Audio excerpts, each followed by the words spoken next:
नमस्कार दोस्तों, एक बार फिर से आप सभी का स्वागत है हमारे YouTube चैनल में। और सब्सक्राइब कीजिए हमारे YouTube चैनल को और साथ ही प्रेस कीजिए बेल आइकन की घंटी को, ताकि आने वाले सभी वीडियो के नोटिफिकेशन सबसे पहले आप लोगों के पास पहुंच सके। तो आइए सब्जेक्ट को कंटिन्यू रखते हुए आज बात करते हैं वैदिक सभ्यता के ऊपर। इस वीडियो में बात करेंगे, तो आइए वीडियो शुरू करते हैं। वैदिक सभ्यता, तो इसके परिचय के बारे में बात कर लेते हैं। दोस्तों, वैदिक सभ्यता का जो काल है वो 1500 ईस्वी पूर्वी से 600 ईस्वी पूर्वी तक माना गया है।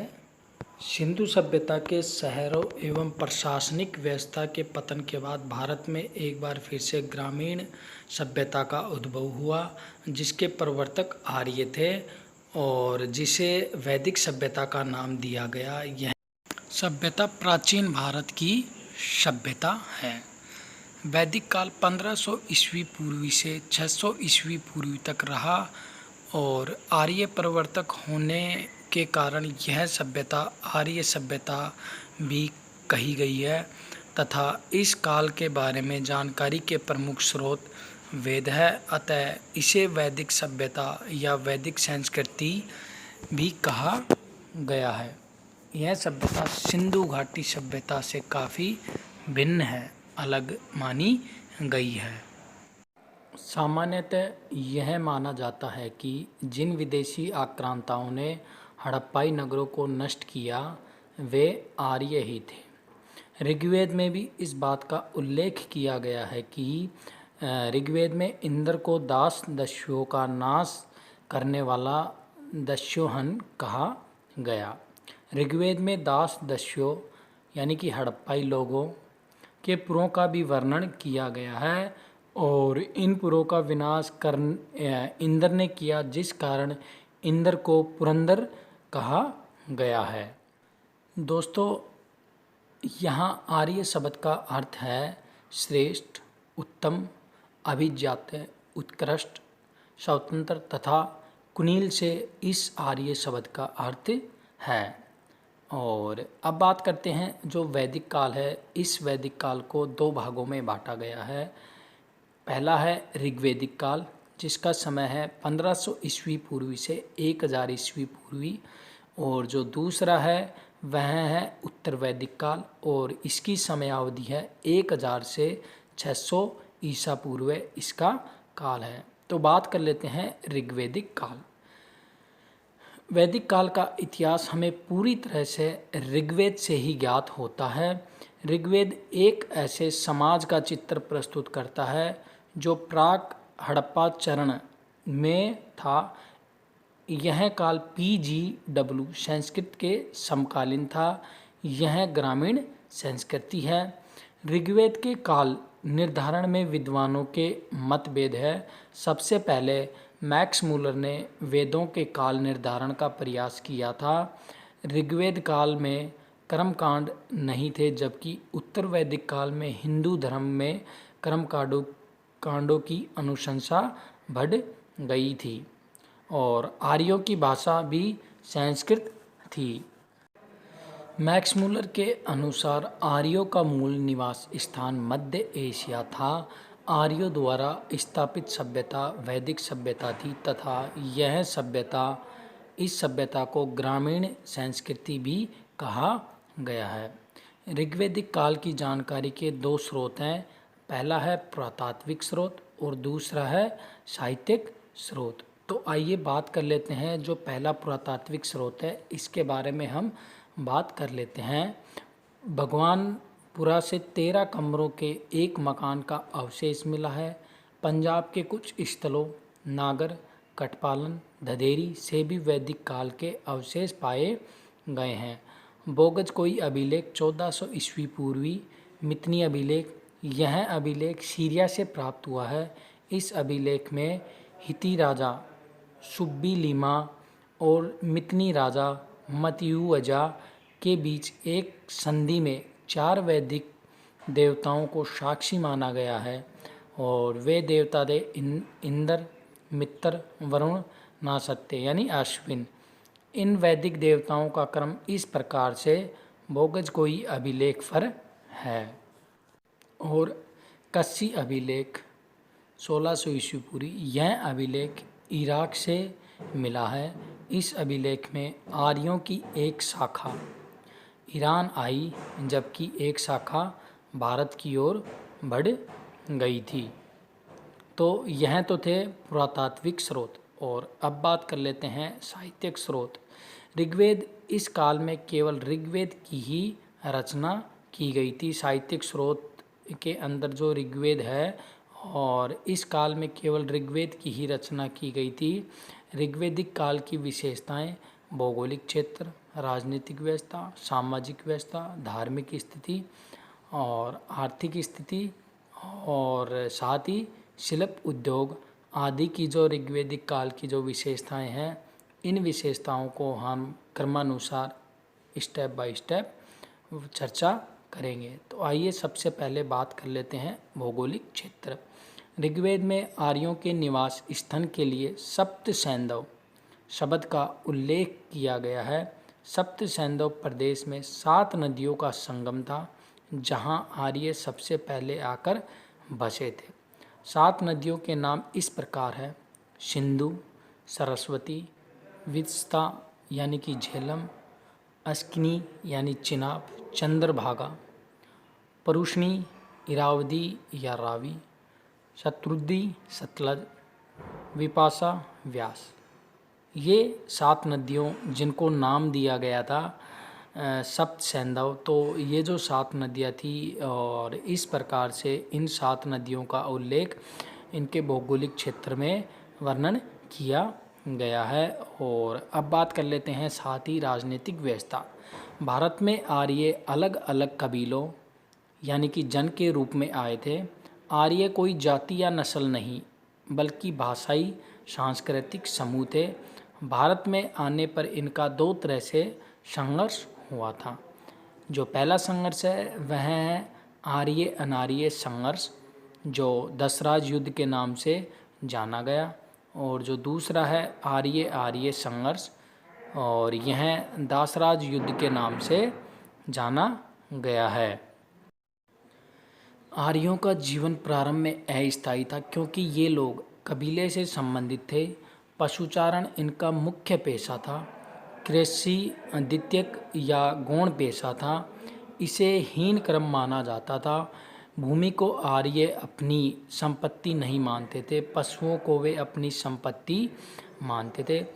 और प्रशासन की सबसे छोटी इकाई इनकी कुल या परिवार थी। कुल या परिवार का जो मुखिया होता था उसे कुलप या कुलपति कहते थे। और बहुत सारे परिवार मिलकर ग्राम बनता था, और ग्राम का मुखिया ग्रामीणी कहलाता था। ऋग्वेद में ग्रामीणी शब्द का 30 बार उल्लेख किया गया है।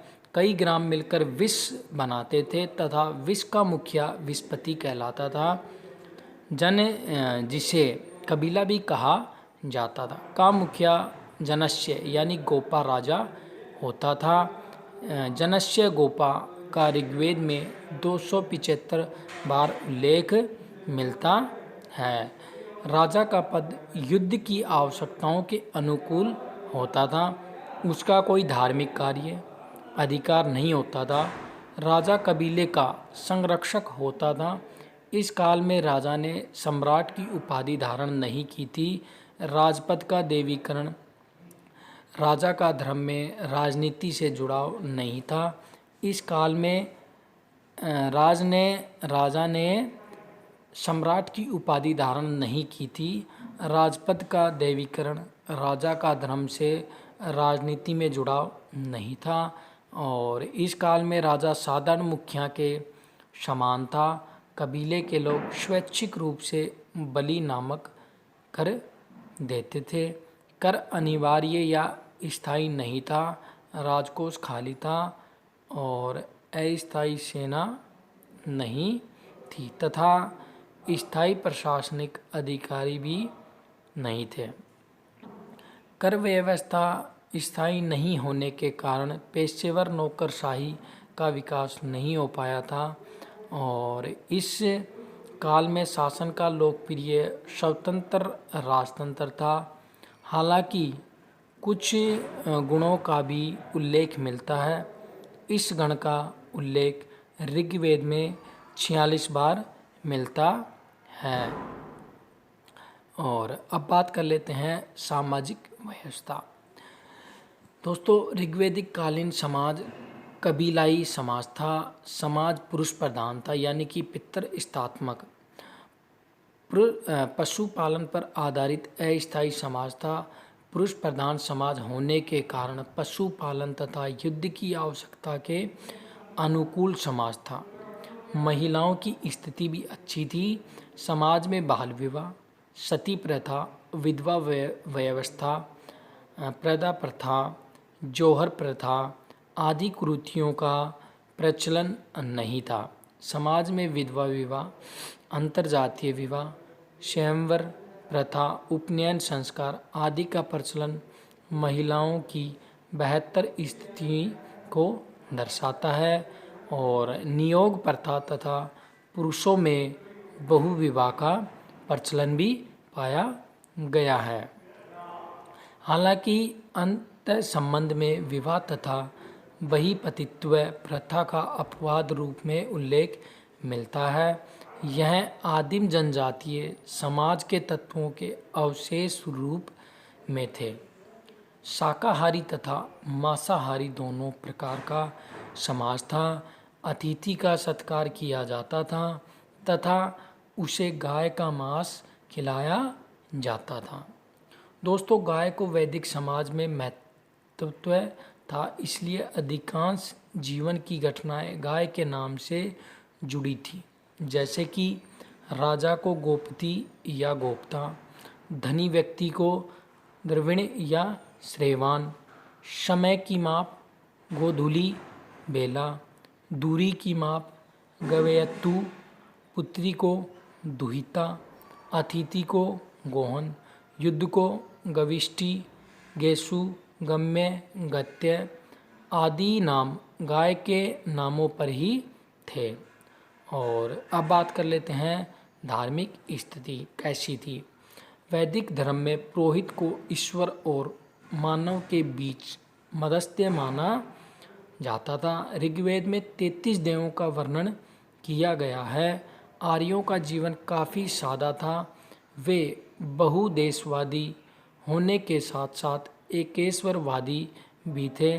ऋग्वेद काल में यज्ञ और प्रकृति पूजा प्रमुख धार्मिक गतिविधियाँ थी। दोस्तों, ऋग्वेद में ब्राह्मण की उत्पत्ति का वर्णन किया गया है और अपने दायित्व को पूरा करना, स्वयं व दूसरों के प्रति अपने कर्तव्यों का पालन करना धर्म माना जाता था। इस दौरान मनुष्य द्वारा प्रकृति की पूजा मानवीकरण करके की जाती थी और कुछ देवताओं की पूजा पशु के रूप में भी की जाती थी। मरुतों की माता की कल्पना चितकबरी गाय के रूप में की गई है और आर्य देवताओं को प्रसन्न करने के लिए मंत्रोच्चारण व यज्ञ करते थे और देवताओं को प्राकृतिक शक्तियों का प्रतीक माना जाता था। उमा, अदिति, सविता, अरण्ययानी इत्यादि प्रमुख देवियाँ थी। और देवताओं का विभाजन 3 श्रेणियों में किया गया है: आकाशीय देवता, अंतरिक्ष देवता व पृथ्वी देवता। आकाश के देवता में जैसे सूर्य, घोष, वरुण, मित्र, उषण, विष्णु सहित आदित्य, उषा और अश्विन प्रमुख थे। इंद्र, रुद्र, मरुत, वायु, पर्जन्य और मातृश्वन प्रमुख अंतरिक्ष देवता है, जबकि अग्नि, सोम, पृथ्वी, बृहस्पति और सरस्वती पृथ्वी के देवता माने गए हैं, पृथ्वी के देवता थे। और अब बात कर लेते हैं अर्थ व्यवस्था किस प्रकार की थी। दोस्तों, ऋग्वैदिक काल में लोग विभिन्न व्यवसायों में संलग्न थे। इस दौरान कृषि और पशुपालन इनका मुख्य व्यवसाय था। इसके अतिरिक्त कुछ लोग अन्य रचनात्मक कार्यों में भी संलग्न थे। ऋग्वेद में कई प्रकार के शिल्पकार अस्तित्व में थे। रथकार, बढ़ई, बुनकर, चर्मकार, कुम्हार प्रमुख शिल्पी थे। ऋग्वैदिक काल में आर्यों द्वारा 3 प्रमुख धातुओं सोना, तांबा और कांसा का उपयोग किया जाता था।